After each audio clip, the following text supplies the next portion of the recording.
अस्सलाम वालेकुम friends, everyday science YouTube channel की एक नई वीडियो में मैं आप लोगों को खुशामदीद कहता हूं। दोस्तों, आज की इस वीडियो में हम देखेंगे कि कैसे हम बेस 5 के नंबर सिस्टम में मल्टीप्लिकेशन कर सकते हैं। तो इस चीज़ को हम ना एग्जाम्पल की मदद से ना के सीखेंगे। सबसे पहले हमारे पास एक एग्जाम्पल है कि मल्टीप्लाई 2 3 उसकी बेस 5 है बाई 1 4 उसकी बेस भी हमारे पास है 5। तो हमने इसको इस तरह लिख लिया, मल्टीप्लाई जैसे हम करते हैं तो इस तरह हमने इनको लिख लिया। पहली को हमने ऊपर लिख लिया और दूसरी रकम को हमने नीचे लिख लिया।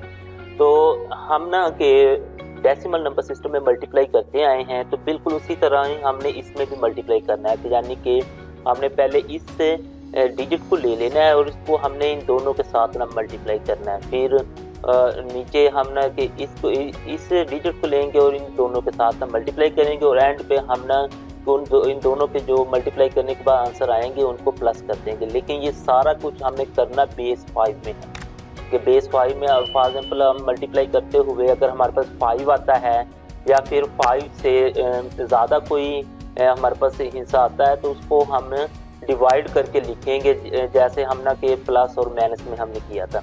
चलें हम प्रैक्टिकल जब करेंगे तो आप लोगों को पता चल जाएगा। हमने सबसे पहले ना 4 को 3 से मल्टीप्लाई किया, तो हमें पता है कि 4 3 12 होता है। तो 12 तो हम नहीं लिख सकते बेस 5 में, तो हम इसको डिवाइड करेंगे। तो हम डिवाइड करते हैं तो 5 2 10 और बाकी हमारे पास बच जाता है 2। ये जो बाकी 2 बचेगा वो हमने इधर लिख देना है। ये जो 2 होगा ये हमारे पास कैरी आ जाएगा। अब नेक्स्ट हम इसी 4 को, अब पहले हमने इसके साथ मल्टीप्लाई किया था, अब हम इसके साथ मल्टीप्लाई करते हैं। तो 4 2 हमारे पास आ जाता है 10 और 4 2 हमारे पास होता है 8 और ये 2 कैरी जब हम इसमें ऐड करेंगे तो हमारे पास हो जाएगा 10। अब हम बेस 5 के नंबर सिस्टम में 10 भी नहीं लिख सकते, तो हम इधर इसको 5 पे डिवाइड करते हैं। तो हमारे पास आता है 5 2 10, बाकी 0 बच गया। ये जो 0 बच जाएगा वो हमने इधर लिख देना है और ये जो 2 है हमारे पास ये कैरी आ जाएगा। अब ये जो नेक्स्ट हमारे पास हिस्सा तो है कोई नहीं, तो ये जो कैरी था हमारे पास 2 हम इसको उसी तरह लिख देंगे और ये हम एक क्रॉस का निशान लगा देंगे और आगे फिर हम ना के ये 4 को करने के बाद हम ना 1 को इन दोनों के साथ हम मल्टीप्लाई करेंगे। तो जब हम 1 को 3 के साथ मल्टीप्लाई करते हैं तो ये 3 ही आंसर आता है। तो 3 हम बेस 5 में लिख सकते हैं, तो इसे डिवाइड करने की ज़रूरत नहीं है। तो नेक्स्ट फिर हम 1 को 2 के साथ मल्टीप्लाई करेंगे तो ये 2 ही आएगा, तो हम ये इस तरह इधर ये 2 ही लिख देंगे। अब इनको मल्टीप्लाई करने के बाद अब नेक्स्ट प्रोसेस आता है कि ये जो हमारे पास जवाब आए इन दोनों के, इनको हम प्लस करें। तो हम जब प्लस करने जाते हैं तो 2 उसी तरह ही आ जाएगा। अब ये 3 है, ये 3 और 0 ये 3 उसी तरह आ जाएगा और 2 और 2 ये हमारे पास हो जाएगा 4, ये भी उसी तरह आ जाएगा और इसको हम बेस 5 में लिख देंगे क्योंकि हमने ये सारा काम बेस 5 में ही किया है। अब आप लोग ये देख रहे होंगे कि इसको जब हम प्लस करने जाते हैं तो ये हमारे पास ना अब 5 से छोटे हिस्से आए थे। अगर हमारे पास 5 से बड़ा हिस्सा कोई भी आ जाता तो उसको हमने इधर उसी तरह नहीं लिखना था, उसको भी इस तरह डिवाइड करके लिखना था। नेक्स्ट एग्जाम्पल में हम देखते हैं इस तरह के हिस्से भी अगर हमारे पास आते हैं तो ये हमारे पास एक और एग्जाम्पल है। तो इनको भी हमने ना कि मल्टीप्लाई करना है, तो बिल्कुल उसी तरह बारी बारी हमने मतलब 4 को इन सब के साथ मल्टीप्लाई करना है, फिर 3 को सबके साथ, फिर 2 को सबके साथ, फिर इन सब को हमने प्लस कर देना है। तो सबसे पहले हम ना कि 4 को मल्टीप्लाई करते हैं। तो 4 1 4 मतलब 4 को 1 से मल्टीप्लाई करें तो हमारे पास 4 ही आ गया। तो ये 5 से छोटा है तो इसको डिवाइड करने की ज़रूरत नहीं है, हमने उसी तरह इसे लिख दिया। अब नेक्स्ट हमारे पास आता है 4 2 8। तो 8 को हम नहीं लिख सकते, इसको हम डिवाइड करेंगे 5 1 5 और बाकी हमारे पास ये 3 बचेगा। ये जो 3 बच गया वो हम इधर लिख देंगे, ये 1 हमारे पास कैरी आ गया। नेक्स्ट फिर हम 4 को 4 से मल्टीप्लाई करें तो हमारे पास आता है 4 4 16 और ये हमारे पास ये जो 1 कैरी था तो ये हमारे पास बन के 17। हम 17 भी नहीं लिख सकते, उसको हम क्या करते हैं इधर डिवाइड। ये हमारे पास हो जाएगा 5 3 15, बाकी ये 2 बच जाएगा। ये जो बाकी 2 बच गया वो हम इधर लिख देंगे। ये 3 कैरी है तो क्योंकि आगे ये हिस्सा ही कोई नहीं है तो इस कैरी को हम इसके आगे इसी तरह लिख देंगे। तो इस तरह हमने ये 4 को इन सब के साथ मल्टीप्लाई कर लिया। तो 4 को मल्टीप्लाई करने के बाद अब फिर 3 की बारी आएगी। 3 को हमने इन सब के साथ मल्टीप्लाई करना है। तो सबसे पहले हम 3 को 1 से मल्टीप्लाई करते हैं तो ये 3 1 उसी तरह आ जाएगा, 3 1 तो 3। अब उसके बाद फिर हम 3 को 2 से मल्टीप्लाई करते हैं। 3 2 हमारे पास होता है 6 अब 6 हम नहीं लिख सकते, इस तरह हम डिवाइड करेंगे, 5 1 5, बाकी 1 बच गया। ये जो 1 बचा इधर आ गया और ये 1 हमारे पास कैरी रह गया।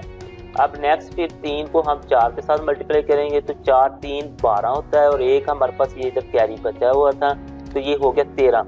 अब 13 को भी हम नहीं लिख सकते, इस तरह हम डिवाइड करेंगे, 5 2 10, बाकी 3 बच जाएगा। ये जो 3 बचा वो हमने इधर लगा दिया, ये जो 2 कैरी बचा तो वो इधर चला जाएगा क्योंकि उसके आगे हिस्सा ही कोई नहीं है इसको मल्टीप्लाई करने के लिए। नेक्स्ट फिर हम 2 को मल्टीप्लाई करेंगे सबके साथ, तो पहले 2 को 1 से मल्टीप्लाई करते हैं तो 2 1 2 ही आ जाएगा। अब नेक्स्ट हम देखते हैं कि 2 2 4 आ जाएगा, ये भी उसी तरह आ जाएगा। नेक्स्ट फिर 2 को 4 से मल्टीप्लाई करते हैं तो 4 2 8 आता है, तो 8 की ये हमने ऑलरेडी हमने डिवाइड की हुई थी, तो 5 1 5, बाकी 3 बच गए। ये जो 3 बचा वो इधर आ जाएगा, ये जो कैरी था वो इस तरह आगे चला जाएगा। इस तरह हमने इन तीनों जो हमारे पास डिजिट थे इनको ऊपर वाले सब के साथ ना कि मल्टीप्लाई कर दिया बारी बारी। अब नेक्स्ट प्रोसेस आता है कि हमने इनको ना कि प्लस करना है, तो 4 उसी तरह ही आ जाएगा। तो नेक्स्ट फिर है 3 और 3 6। अब 6 तो हम नहीं लिख सकते, तो हम क्या करेंगे कि 6 की डिवीजन करेंगे, तो 5 1 5 और बाकी हमारे पास बच गया 1। अब ये जो 1 बचा है उसको हमने इधर लिख दिया और ये जो 1 था ये आगे हमारे पास इधर कैरी चला गया। तो नेक्स्ट फिर हम देखते हैं कि 1 और 2 ये 3 हो गया, 3 और 1 ये 4, 4 और 2 6। अब 6 भी हम नहीं लिख सकते, उसकी दोबारा डिवीजन करते हैं, तो 5 1 5 और बाकी ये 1 बच गया। ये जो 1 बचा हमने इधर लिख दिया और ये वाला 1 ये इधर कैरी चला गया। ये अब नेक्स्ट हम देखते हैं कि हमारे पास आ गया 3 और 1 4, 4 3 7, 7 और 4 11। अब 11 की भी हम डिवीजन करेंगे, 5 2 10 और बाकी हमारे पास बच गया 1 जो बाकी बचा इधर लिख दिया। ये जो 2 था ये इधर कैरी चला गया, ये 2 2 4 और 3 हमारे पास हो जाएगा 7। अब 7 को भी हम नहीं लिख सकते, तो हम इस तरह उसकी डिवीजन करेंगे, तो 5 1 5 और बाकी हमारे पास बचेगा 2। तो ये जो 2 बचा हमने इधर लिख दिया, ये जो 1 था ये आगे कैरी चला गया। तो नेक्स्ट फिर हम 1 को 1 में प्लस करें तो हमारे पास आ जाता है 2। तो इस तरह इन दोनों को जब हम मल्टीप्लाई करते हैं तो उनका ये आंसर आ जाता है बेस 5 में। तो इस तरह आप लोगों के पास कोई भी 2 नंबर्स हो जो कि बेस 5 में हो तो उनको आप लोग इसे इन्हीं स्टेप्स को फॉलो करते हुए इजीली उनको मल्टीप्लाई करके आप लोग अपना आंसर निकाल सकते हैं। दोस्तों उम्मीद है आपको आज ये वीडियो पसंद आई होगी। वीडियो पसंद आए तो इसे लाइक करें, इसे अपने दोस्तों के साथ शेयर भी करें और हमारा चैनल लाजमी सब्सक्राइब कर लें। Thanks for watching. अल्लाह निगहबान।